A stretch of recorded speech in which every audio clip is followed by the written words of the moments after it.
Bonjour les amis, bienvenue sur commentphotographier.com. Alors dans cette vidéo, je vais vous donner 6 façons d'améliorer sérieusement la qualité de vos photographies. Première chose, et non des moindres, attachez vraiment de l'importance à votre matériel. Faites attention à bien l'entretenir, prenez soin de lui. C'est vraiment un photographe, un cavalier va prendre soin de sa monture. Un photographe doit prendre soin de son matériel, de son appareil photo, ainsi que du reste du matériel. Donc faites très attention à ça. Vous devez systématiquement faire attention à ce que votre matériel soit propre. Par exemple, des objectifs sales, c'est source de taches sur vos photos, c'est source de reflets, c'est source de désagréments qui vont dégrader la qualité de votre photo et qui vont aussi influencer votre morale, parce que toutes ces choses-là, ça va être des difficultés supplémentaires, des difficultés que vous auriez pu vous épargner. Donc faites super gaffe à votre matériel, entretenez-le, gardez-le propre, il vous le rendra. Deuxième point, la vitesse. Quand on fait des photos, quel que soit le type, priorité vitesse ou priorité diaphragme, gardez un œil toujours sur votre vitesse. Ça, c'est super important. Surtout si vous êtes à main levée.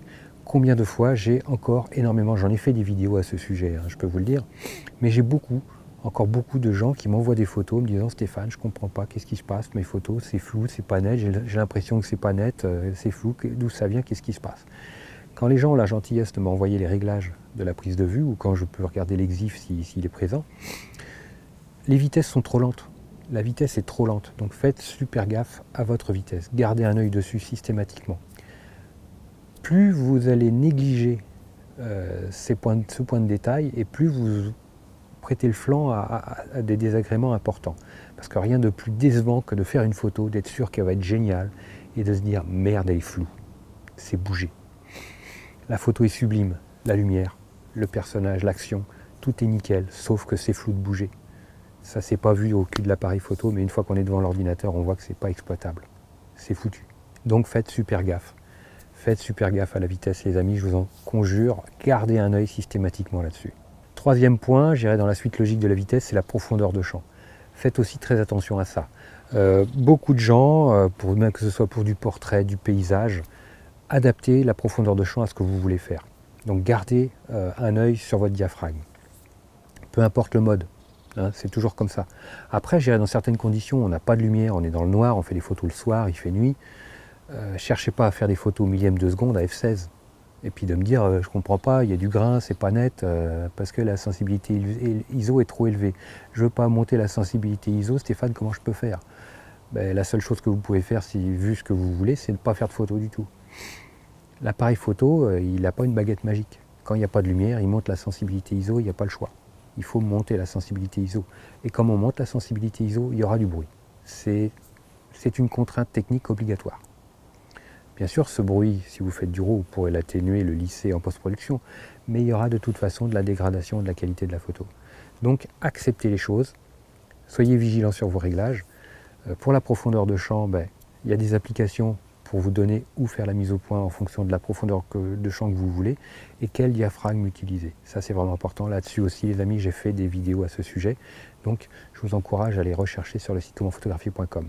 Quatrième chose, la qualité de l'objectif, c'est quelque chose d'important. Parfois, il vaut peut-être mieux acheter un appareil photo d'une gamme inférieure ou alors un appareil photo d'occasion et bien investir dans l'objectif. Ça, c'est quelque chose qui me semble nécessaire et importante. Un bon objectif. Et n'hésitez pas aussi à anticiper le passage au plein format. Parce que souvent, quand on débute, on achète un appareil photo, souvent un réflexe ou un réflexe la plupart du temps. Maintenant, les hybrides arrivent à vitesse grand V, mais bon, encore aujourd'hui, c'est souvent l'investissement d'un réflexe en format APS-C, avec un capteur plus petit que le plein format, mais avec la volonté, dans les années qui viennent, de passer au plein format. Donc, anticipez ça, achetez une optique de qualité, et avec une monture qui va être possible sur du plein format. Évitez d'acheter des optiques exclusivement APS-C, parce que ça peut quand le jour où vous voudrez passer à la gamme au-dessus, vous devrez tout changer. Et puis financièrement, ça représente des coûts non négligeables. Et puis la revente à l'occasion, c'est un peu compliqué souvent. Et quand on arrive à les revendre, c'est pas souvent c'est pas ce qu'on en attendait. Donc pensez à ça. Optique de qualité. Des optiques de qualité, c'est pas synonyme systématiquement d'optique chère.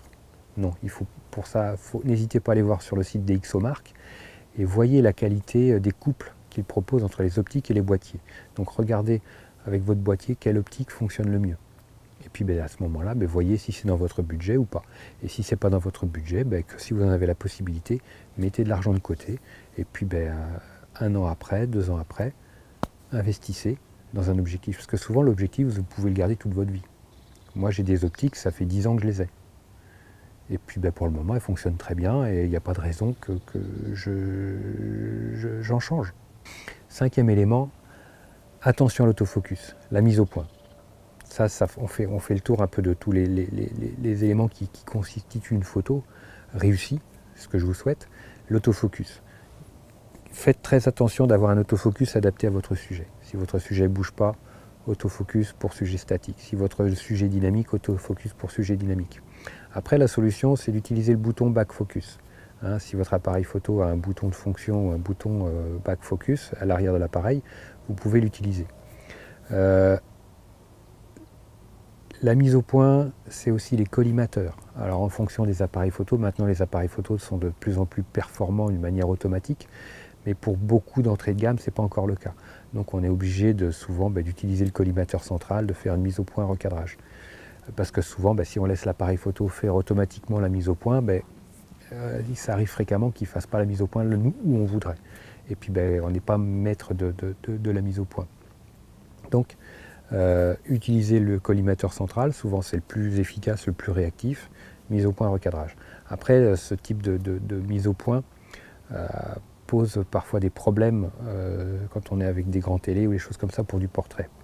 Alors, plutôt que d'utiliser le collimateur central, apprenez-vous à bouger le collimateur en fonction de la mise au point que vous voulez faire. Maintenant, de plus en plus, les appareils photo ont des petits joysticks qui vous permettent de bouger le collimateur rapidement pour vraiment avoir une mise au point adaptée. Donc, toutes ces possibilités-là s'offrent à vous. Regardez bien la notice de votre appareil photo pour voir comment fonctionne l'autofocus, la mise au point, tous les systèmes de votre appareil photo. Potassez ça, testez-le, ça c'est vraiment important. Et puis, optimisez ça au maximum, mais soyez vigilant sur l'autofocus de votre appareil photo parce que ça aussi c'est une grande source de problématiques de photos ratées. 6e point, dernier point très important, la météo. La météo et la lumière. J'en parle relativement souvent, pas encore de trop, mais la lumière c'est vraiment l'énergie, c'est la source qui nourrit le photographe. Un photographe sans lumière ne peut rien faire. Donc faites attention à la météo, parce que parfois du mauvais temps peut être synonyme de lumière extraordinaire.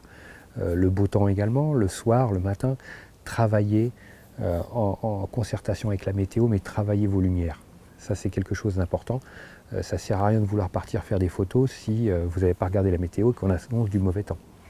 Donc voilà, il y a vraiment, moi ça m'est arrivé de partir faire des photos ou de partir pour faire des vidéos, puis que je n'avais pas regardé la météo et puis qu'on annonçait du mauvais temps. Et que je me retrouvais banané parce que je ne pouvais rien faire parce qu'il ne faisait pas beau. Donc soyez vigilants, en fonction aussi si vous faites des photos en montagne ou des choses comme ça, il y a des caractères de sécurité. Ou en mer, il y a des caractères de sécurité à observer. Donc vraiment gardez un œil sur ces éléments extérieurs où vous n'avez pas la main dessus, vous ne pouvez que subir. Voilà les amis, moi je vous like super fort, un petit like, moi ça me fera super plaisir. N'hésitez pas à suivre la chaîne, ça il y a des vidéos qui viennent régulièrement. Et puis je vous dis à très vite sur commentphotographier.com. Ciao les amis.